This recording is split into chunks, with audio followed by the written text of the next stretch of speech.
안녕하세요. 고동부 이사무엘 목사입니다.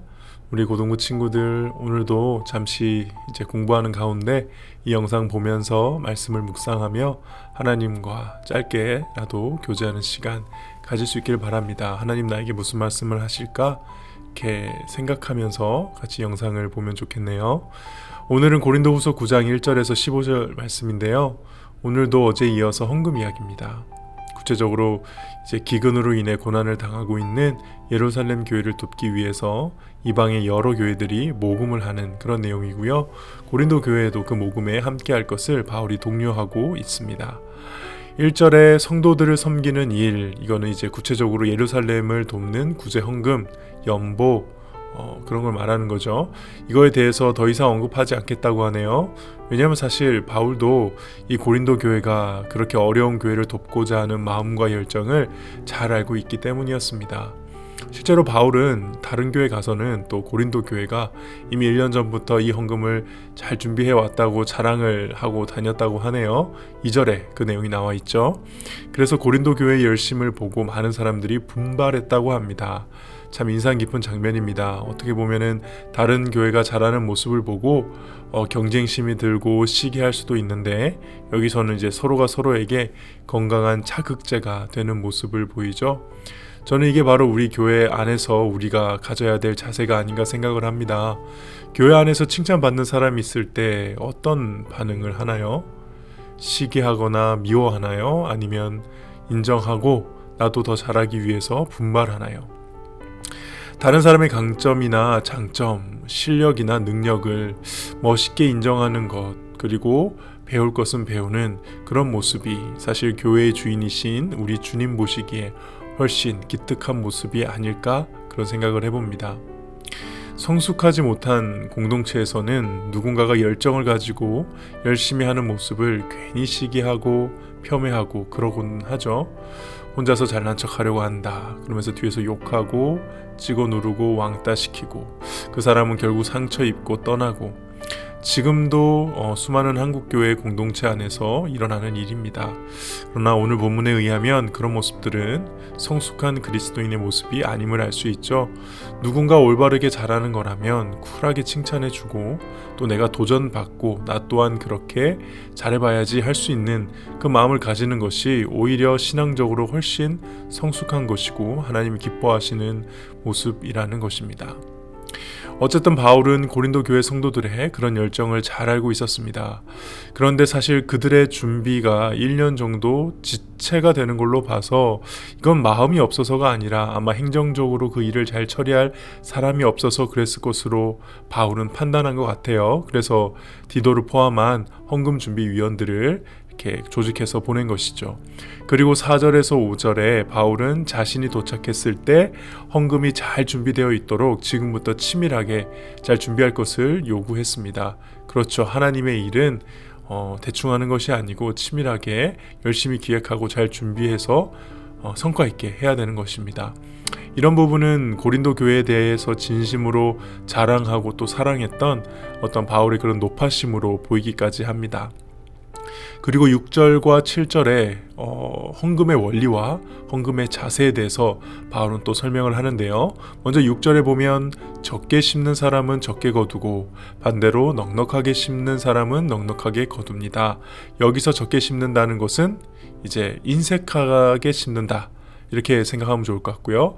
여기서 또 넉넉하게 심는다는 것은 관대하게 심는다, 이런 의미로 이해하면 좋을 것 같습니다. 그래서 금액 자체를 말하는 것이 절대 아니고요. 헌금을 내는 마음의 상태가 매우 중요하다는 것을 강조하고 있습니다. 그래서 잠언 11장 25절, 24절, 25절에 보면 후하게 베푸는 사람은 더 많이 얻지만 인색하게 구는 사람은 가난해질 뿐이다. 후한 사람은 잘 되고 남을 기분 좋게 하는 자는 자기의 기분도 좋아진다, 라고 말씀하고 있죠. 그리고 헌금의 자세는 마음이 결정한 대로 억지로 하지 말고 흔쾌히 자발적으로 할 것을 강조합니다. 왜냐하면 마음이 중요하니까요. 그래서 헌금을 할 때 헌금을 하기 전에 잠깐 내 마음을 살펴볼 필요가 있는 것 같아요. 애초 금액은 하나님께 아무런 문제가 안 되죠. 하나님에게 100만 원이든 1000만 원이든 억이든 무슨 상관이 있겠습니까? 단돈 1000원도 상관없습니다. 중요한 건 그걸 하나님께 바치는 내 마음. 그 헌금과 하나님 앞에서 내 마음의 상태가 어떤 상태냐, 이건 하나님과 나 자신만 알고 있는 그 진실의 방이죠. 바로 그곳에 헌금의 성패가 달려있다는 것입니다. 하나님께서는 절대 우리에게 바칠 수 없는 것을 바치라고 하시지 않으십니다. 8절에 보면은 우리가 모든 선한 일을 할 수 있도록 우리에게 먼저 공급해 주시는 분이 하나님이심을 분명히 하고 있죠. 게다가 우리가 가난한 자들에게 베푼 것들, 그런 헌금들은 사라지는 것이 아니라 영원히 지속될 의라고 말씀하십니다. 성경에서는 이 의로움을 많은 경우 가난한 자를 돕는 구제와 연결을 많이 시키는데요. 그것들이 하나님 앞에서 절대 사라지지는 않는다는 것입니다. 그게 바로 헌금이라는 거죠. 마태복음 24장 40절에도 예수님이 이렇게 말씀하셨습니다. 너희가 이 형제들 중 가장 보잘것없는 사람에게 한 일이 곧 나에게 한 것이다. 이런 헌금의 본질의 의미를 잘 이해하고 우리는 헌금을 해야 하는 것입니다. 그리고 11절부터 마지막까지는 이런 헌금들이 궁극적으로 많은 성도들에게 어떤 영향을 미치느냐, 많은 사람들이 하나님께 감사하게 될 것이고 영광을 올려드릴 것이다. 그리고 더 나아가 이런 헌금들로 인해 각 교회의 성도들이 교회의 하나됨을 충분히 느끼며 서로를 위해 기도하게 될 것이다. 이렇게 헌금이 가지는 선한 영향력을 설명하고 오늘 본문을 마치게 됩니다. 계속해서 헌금 이야기를 하고 있습니다. 교회에서 헌금 이야기하면 안 좋아하지만은 바울은 이 성경이 될 고린도전서 후서 여기에 대놓고 헌금 이야기를 길게 하고 있다는 거, 이걸 좀 깊이 생각해 보면 좋을 것 같네요. 하나님께서는 그리고 그 헌금이 적혀 있는 내용에 있는 편지를 그대로 신약 성경에 포함시키셨고 2000년 동안 수많은 교회와 성도들로 하여금 이 본문을 읽게 하셨습니다. 거기에는 분명 하나님의 뜻이 있으신 거죠. 우리가 헌금에 대해서 가져야 될, 또 깨달아야 될 분명한 진리의 내용이 있다는 것입니다. 헌금은 교회에 회비 내는 것이 절대 아닙니다. 헌금은 내가 내 능력으로 교회를 돕고자 모금에 이렇게 참여하고 하는 그런 것이 아니죠. 헌금은 이미 하나님이 나에게 주신 것으로 다시 하나님께 드리는 것이고, 교회를 또 하나 되게 하는 기능을 가지고 있고, 나의 의를 영원히 하나님 앞에 두는 것이며, 결국 헌금을 통해 내가 어떤 마음으로 하나님을 섬기는지를 확인하는 중요한 믿음의 행위인 것입니다.